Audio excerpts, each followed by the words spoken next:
Hey guys, எல்லாருக்கும் happy Pongal. So இந்த பொங்கல் அன்னைக்கு நான் இந்த வாட்டி ஃபீல் பண்ணுற ஒரே விஷயம் வீட்டில் இருந்திருக்கலாம் அப்படிங்கிறது தான். அஃப்கோர்ஸ் நான் இந்த வாட்டி ஊருக்கு போகலை, இங்கேயே தான் இருக்கிறேன். வீட்டில் இருந்திருந்தேன் அப்படின்னா அட்லீஸ்ட் ஒரு கரும்பாவது வாங்கியிருந்திருப்பாங்க. ஏன்னா நான் மட்டும் தான் இருக்கேங்கிறதுனால நான் அவ்வளோவா சாப்பிட மாட்டேன். ஸோ அதனால் ஒரு கரும்பு வாங்கியிருந்திருப்பாங்க. கண்டிப்பாக எங்கள் அம்மா பொங்கல் வச்சு கொடுத்துருப்பாங்க. ஏன்னா எனக்கு சக்கரை பொங்கல்னால் ரொம்ப பிடிக்கும். அன்ஃபார்ச்சுனேட்லி அதெல்லாம் நான் மிஸ் பண்ணுறேன். பட் இன்னைக்கு நானே பொங்கல் செஞ்சு சாப்பிட போகிறேன். அதெல்லாம் நீங்கள் விலாகாக பார்க்க போகிறீங்க. எனவே எல்லாருக்கும் ஹாப்பி பொங்கல். ஸோ பொங்கலுக்கு தேவையான பொருள்லாம் இனிமேல் தான் வாங்கணும். போய் பர்ச்சேஸ் பண்ணிட்டு கண்டினியூ பண்ணலாம்.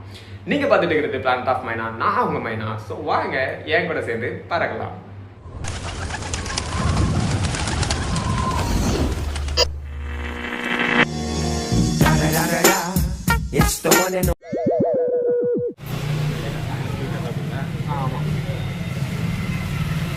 Purchasing completed.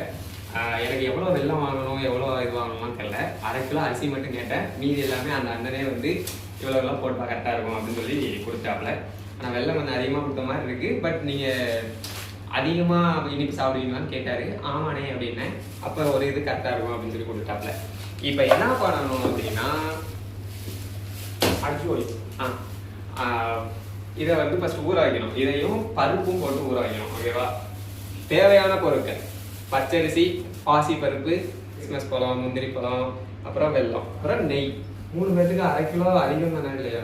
எஸ், 3 பேர்த்துக்கு 1/2 கிலோ ரொம்ப அதிகம்.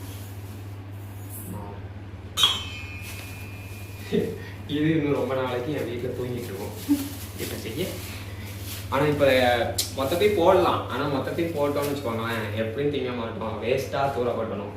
அதுக்கு அரிசியாக இருந்துச்சுன்னா நான் அரிசியை சும்மா வறுத்து சாப்பிடுவாங்க தெரியுமா, அந்த மாதிரி கூட சாப்பிடுவேன். எனவே கைஸ், இப்போ ஃபர்ஸ்ட் என்ன பண்ணணும்னா லைட்டாக அலசிக்கணும். பாசி பருப்பையும் போட்டு அலசிக்கணும். இந்த மாதிரி பல்லாச்சு கடிச்சு ஹைஜீனிக்கை கெடுத்துக்கிட்டாங்க. நீங்கள் சிஸ்டர் யூஸ் பண்ணுங்க. ஓகே, 4 இதுக்கு அரிசிக்கு 1 கிளாஸ் பருப்பு போடணும். பருப்பு போட்டு கொஞ்சம் அலசிக்கோங்க. அலசிட்டு அப்புறம் ஊற வச்சுக்கலாம்.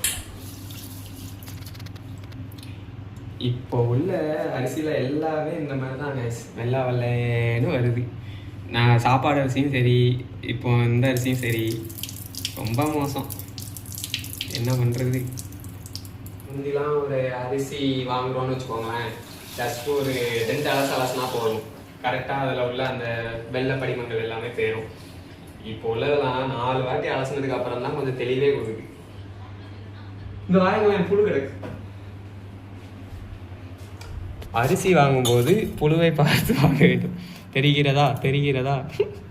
So nothing to worry guys. இதை இப்படி எடுத்து இப்படி போட்டுட்டு சமைச்சு சாப்பிட்டு போயிட்டே இருக்கணும். ஏன்னா எப்படினாலும் சமைக்க தான் போகிறோம். அதனால ஹைஜீன்லாம் இருக்கவே இருக்காது. நீங்கள் எப்படி சொல்கிறது, எப்படினாலும் கொதிக்க தான் வைக்க போகிறீங்க. அதில் என்ன இருந்தாலும் ஆக்சுவலாக அலசுறதே இந்த புழுவெல்லாம் அகற்றுறதுக்கு தான். ஓகே, 1/2 மணி நேரம் ஊறணும்னு இருக்காங்க. 1/2 மணி நேரத்துக்கு அப்புறம் சந்திப்போம். காய்ஸ், இந்த மண்டையை நம்ம இப்போ பழக்க போகிறோம். இது அதிகமாக இருக்கா இல்லையாங்கிறது உடச்சி நம்ம எடுத்து வச்சால் மட்டும்தான் தெரியும். ஸோ உடைக்க ஆரம்பிக்கும். போன வாட்டி அந்த வீடியோ இன்னும் போட்டிருக்க மாட்டேன். இந்த வீடியோக்கு அடுத்த வீடியோ வரும். ஆக்சுவலாக அதில் தேங்காய் உடைய வேண்டியிருந்துச்சு. அப்போது என்கிட்ட ஒரு பூரிக்கட்டை இருந்துச்சு. இந்த அறிவாளிகளை போட்டு வச்சிருக்காங்கல்ல, இந்த அறிவாளிங்க பூரிக்கட்டையை வச்சு உடலை, அதெல்லாம் உடஞ்சிரும் அப்படின்னா அதே மாதிரி அடித்தேன் ஒரு போடு. பூரிக்கட்டை தெரிஞ்சு ஓடிடுச்சு. தேங்காய் நல்லா இருந்துச்சு. ஸோ இதுக்கு அதை தப்பு பண்ண மாட்டேன். இப்படி வச்சு நம்ம உடைய போகிறோம். ஓகே,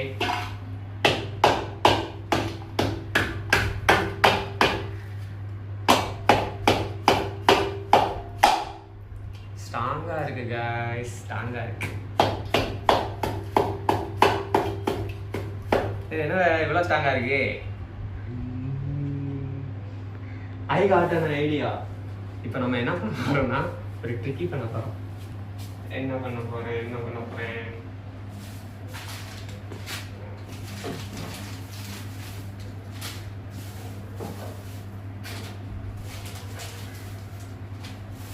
கைஸ், உடையலை அப்படின்னா உடைக்க வைக்கிறோம். இப்போ என்ன பண்ண போகிறோம்னா இதை உள்ளே பிடித்து கொண்டு காமான் என் கூட வாங்க.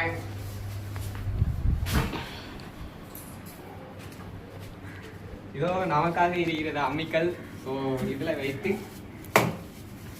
உடையுது காய்ச்சி உடை.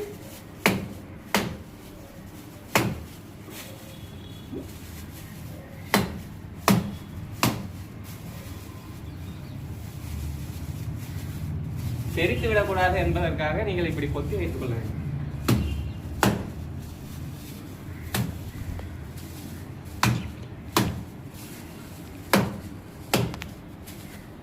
ஓகே, ஓரளவுக்கு உடச்சிட்டோம். இதுக்கப்புறம் நம்ம அந்த இதை வச்சு அடிச்சோன்னு வச்சுக்கோங்களேன், கரெக்டாக இருக்கும். அண்ணனோட பிரெயின் பிரெயின் எப்படி எப்படி எப்படி பார்த்தீங்களா?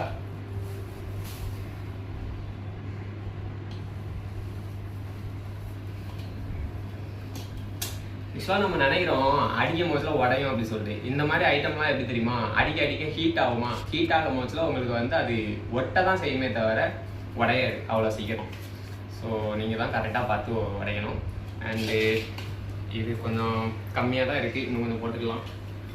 ஓகே மகளே, இது இன்னும் ஒரு மாதத்திற்கு வீட்டில் தூங்கும். ஸோ எடுத்து நம்ம பத்திரமாக வைத்துக்குள்ள இதுதான் இந்த மாதிரி கவர் பண்ணி அப்படி வச்சிடணும். ஓகே, இப்போ இதை நன்றாக உடைக்க வேண்டும். இல்லை இந்த மாதிரிலாம் உடைக்காதீங்க, தெரியும். ஓகே, இந்த அளவுக்கு கொஞ்சம் உதிரியாக உடச்சிக்கோங்க. இப்படி உதிரியாக உடச்சிட்டிங்கன்னு வச்சுக்கோங்களேன், அங்கே வந்து ஈஸியாக கரைஞ்சிரும். ஓகே, இப்போ அது ஊறிக்கிட்டு இருக்கு, இன்னும் டைம் ஆகலை. ஸோ ஊறி முடிச்சதுக்கப்புறம் நெக்ஸ்ட் பார்க்கலாம். அரிசி பருப்பு ரெண்டும் ஊறிக்கிட்டு இருக்கு, வெல்லத்தையும் உடச்சாச்சு. இதுக்கப்புறம் என்ன பண்ணோம் அப்படின்னா, நெய்யில் வந்து நம்ம முந்திரி பருப்பு ஏலக்காய் எல்லாத்தையுமே வறுத்து வச்சிடும். ஏலக்காய் வறுக்கணுமா? இல்லை முந்திரியையும் அந்த கிறிஸ்மஸ் பழத்தையும் வறுத்து வச்சிடலாம். ஏன்னா லேட்டராக உள்ளே போடும் போதுல கரெக்டாக இருக்கும். ஓகே, பொருக்கான் சட்னியை எடுத்து இந்த மாதிரி ஆன் பண்ணிவிட்டு அதுக்கப்புறமா இந்த சுவிட்சை ஆன் பண்ணுறதுக்கு முன்னே கொட்டி ப்ரிப்பேர் ஆகிக்கணும். இருங்க, நான் கேமராமேனை கூப்பிட்டுக்கிறேன், கை வலிக்குது.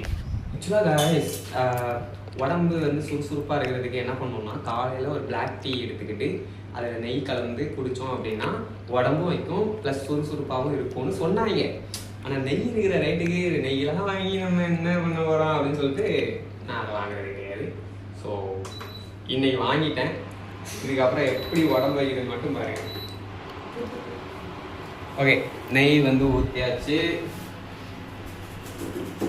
ஐ ஹேட் திஸ் அடுப்புங்க, ரொம்ப மோசம். ஒரு தீ எப்படி எரியுது, இது பண்ணுறது ஒரு இடம் தெரிய மாட்டேங்குது, ரொம்ப கஷ்டமாக இருக்குது. கரண்டி ப்ளீஸ். இப்போ வர கரண்டி கேட்கவே வரணும். கரண்டி அப்படியே வருது பார்த்தீங்களா? கிறிஸ்மஸ் பழம். ஆக்சுவலாக இது பேர் கிஸ்மிஸ் பழம், அப்படி தானே? கிஸ்மிஸா கிறிஸ்மஸா? ஆனால் நாங்களாம் வந்து கிறிஸ்மஸ் பழம்னு சொல்லி பழகிட்டேன். லைட்டாக வறுத்தா போதும் காய்ஸ், ரொம்பலாம் வந்து வறுத்துறாதீங்க. லைட்டாக ஒரு மாநிலமாக ஆற அளவுக்கு, அவ்வளோதான் நினைக்கிறேன். எஸ், அவ்வளோதான். எப்படி சிம்பிளாக முடிஞ்சிருச்சா? ஓகே, நம்ம இதை வந்து ஒன்றும் பண்ண போகிறதில்லைங்கிறதுனால இதை தனியாக எடுத்து வச்சுருவோம். ஓகே, வேண்டாம், அப்புறம் ஹைஜீனிக் அது இதுன்னு பேசலாம். அதனால நம்ம வந்து சேர் ஒழிக்கிறோம், நாம இங்கே வச்சுருவோம். ஓகே, இப்போ வந்து தண்ணியை கொதிக்க வைப்போமா? எப்படி வாங்க,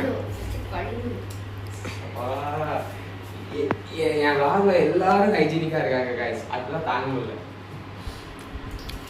பாக்டீரியா 100% ஒழிக்கப்பட்டது. சரி, தை திருநாள், தை வந்தா வழி பிறக்கும்னு ஏன் சொல்றாங்க சொல்லுங்க பாப்போம். இன்னும் தெரியல. தெரியலையா? இது கூட தெரியாதா? தெரியாது, எனக்கே தெரியாது. இல்லை, இருங்க நான் கூகுள் பண்ணிட்டு வரேன். தண்ணி கொதிக்கிட்டோம், அதுக்குள்ள கூகுள் பண்ணிட்டு வந்து உங்களுக்கு சொல்றேன். ஓகே, ஒரு வழியாக ரிசர்ச் முடிஞ்சிருச்சு.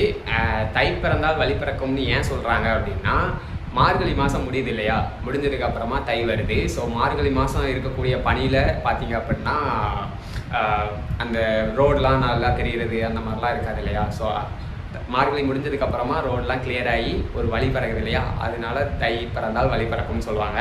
அண்ட் அது போக ஆடி மாதத்தில் பயிர்கள்லாம் பார்த்தீங்க அப்படின்னா தை மாதத்தில் தான் வந்து அறுவடை முடிஞ்சு அந்த இடம் வந்து காலியாக இருக்குமா. ஸோ அதனால அந்த வயல்வெளியில் உங்களுக்கு ஒரு வழி பிறக்கும். ஸோ அதையுமே அப்படி சொல்லுவாங்க. அண்ட் சூரியன் வந்து வடதிசை நோக்கியா, ஆமாம் படித்ததே மறந்துட்டேன். இப்படி தான் கேஸ்.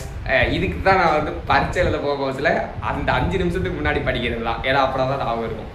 ஸோ வடதிசை நோக்கி செல்லும்போது அப்படி சூரிய கிரகணம், அந்த கிரகம், உத்திராணம் அப்படி இப்படின்னு ஏதோ சொல்லி ஜோசியத்தில் பார்த்தீங்க அப்படின்னா இதுக்கப்புறம் நீங்கள் வந்து நல்ல நல்ல நிகழ்ச்சிகளெல்லாம் தொடங்கலாம் அப்படின்னு சொல்லிட்டு, இந்த திருமணமாக இருக்கட்டும், இல்லை வந்து ஒரு வேலையை தொடங்குறதா இருக்கட்டும், பிஸ்னஸ் ஆரம்பிக்கிறதா இருக்கட்டும், ஸோ எல்லா விஷயத்தையுமே தைக்கு அப்புறம் ஸ்டார்ட் பண்ணுவாங்க. ஸோ அதனாலையும் உங்கள் வாழ்க்கையில் ஒரு புதிய வழி உண்டாகும் அப்படிங்கிறதையும் மென்ஷன் பண்ணுறாங்க. ஸோ இதனால தான் தை பிறந்தால் வழி பிறக்கும் அப்படின்னு சொல்கிறாங்க. கைஸ், ஒரு வழியாக தண்ணி கொதித்து விட்டது, இதுவும் ஓரளவுக்கு ஊறி விட்டது. ஸோ அதனால நம்ம இப்போ வந்து அரிசியை உள்ளே போட்டுடலாம். அரை சட்டி தான் தண்ணி வச்சேன், இந்த வரைக்கும் முழு சட்டி ஆகிடுச்சு. இப்போ தண்ணி அதிகமாக இருக்கிறதுனால நம்ம என்ன பண்ண போகிறோம்னா, தண்ணியை கோரி பக்கத்தில் ஊற்றி வைத்துக் கொள்வோம்.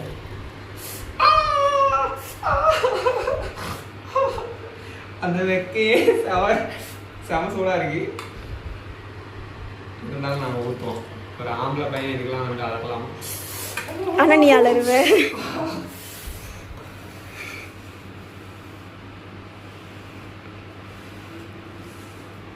செவந்துச்சுல க்ளோஸ்அப்பில் காட்டுங்க.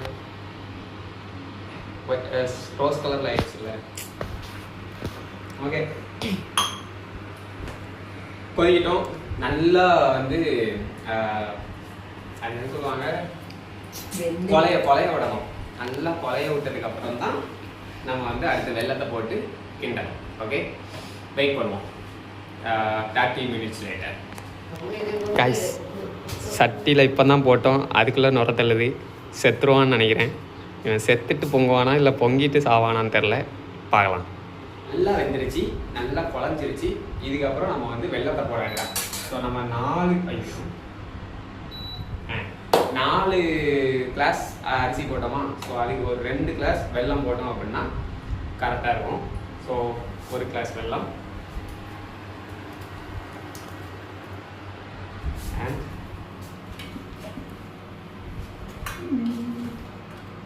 இதுவும் 1 கிளாஸ் தான் பேக்ஸ் இருக்கும். அதனால 1 கிளாஸ் போடுவோம்.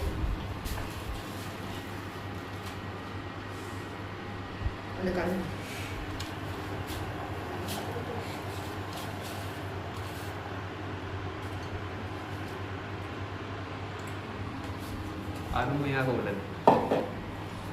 ஓகே, இதுக்கப்புறம் கிண்டிகிட்டே இருந்தோம்னு வச்சுக்கோங்களேன், பாயாசம் ரெடி. பொங்கல் ரெடி.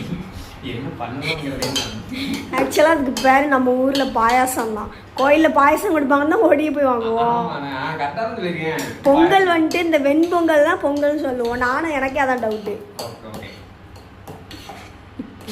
பாயாசம் ரெடி, பாயாசம் தான் ரெடி பண்ண போகிறோம்.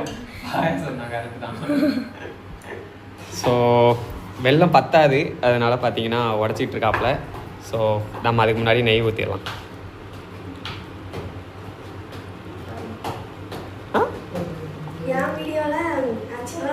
ஓகே, நல்லா போதுங்கிற அளவுக்கு நம்ம நெய் ஊற்றிருக்கோம். சொல்லு. நெய் ஊற்றியாச்சு. இப்போ கடைசியாக இதை போட்டு கிளறி கொஞ்ச நேரம் கிண்டிகிட்டே இருந்தோம்னா மேட் ஓவர். போட்டுக்கலாமா? ஆஹா, வாசனை மூக்க தொலைக்குது அப்படின்னு சொன்னா நம்ம அடிபிடிச்சிருச்சு. கிண்டலாம் வச்சுக்கோங்களேன், அவ்வளோதான், சோழி பிடிச்சிருக்கோம். என்ன நீ நெய்யே ஊத்துன அவ்வளோ நெய் பத்தாதா? அவ்வளோத்தையும் ஊற்றணும். நல்லா திங்க வச்சிருப்பான், ஊத்துல. ஓகே, ஃபைனலாக பொங்கல் ரெடி ஆயிடுச்சு. நாமளும் இன்னைக்கு பொங்கலுக்கு வந்து செஞ்சிட்டோம். என்ன ஒரு பிரச்சனைனா அதிகமாக செஞ்சிட்டோம். இப்போ இதை யார் திம்பா அப்படிங்கிறதா போட்டியே. ஏன்னா கைஸ், வாசம் ஓரளவுக்கு ஓகே. ஏன்னா அந்த அடிப்பிடிச்ச வாடெல்லாம் வரல.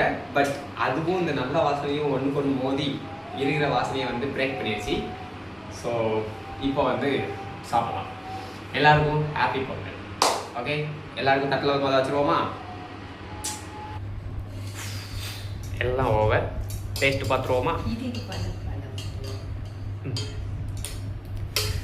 ஸோ மக்களே எல்லாருக்கும் ஹாப்பி பொங்கல் தாங்க. சியர்ஸ். நான் வச்ச பொங்கல் எப்படி இருக்கு அப்படின்ட்டு. இனிப்பு பத்தாது அப்படின்னு சொல்லலாம், ஆனால் இனிப்பு பத்தாது கைஸ். எல்லாம் ஓகே, பட் இனிப்பு தான் பத்தாது. மற்றபடி வெரி குட். பாயசத்துக்கு தேவையே இனிப்பு தானடா, அப்புறம் என்ன வெரி குட் அப்படின்னு தானே கேட்குறீங்க. நான் பண்ணது என்ன செஞ்சாலும் எனக்கு பிடிக்கும், அதனால நல்லா தான் இருக்குது. சாப்பிட நல்லா தாங்க இருக்குது, ஒன்றும் பிரச்சனை இல்லை. எனவே சும்மா ஏதோ பண்ணி பார்க்கணும் அப்படின்னு தோணுச்சு, அதனால தான் இந்த கண்டென்ட்டு. ஸோ எல்லாருக்கும் happy Pongal once again. And ஒரு ஸ்பீடில் போயிட்டுருக்கேன். எதையாவது நான் அவங்ககிட்ட சொல்லிட்டேன்னா அது நடக்க மாட்டேங்குது. அதனால தொடர்ந்து வீடியோ பாருங்கள், அடுத்த வீடியோவில் பார்க்கலாம். பாய்.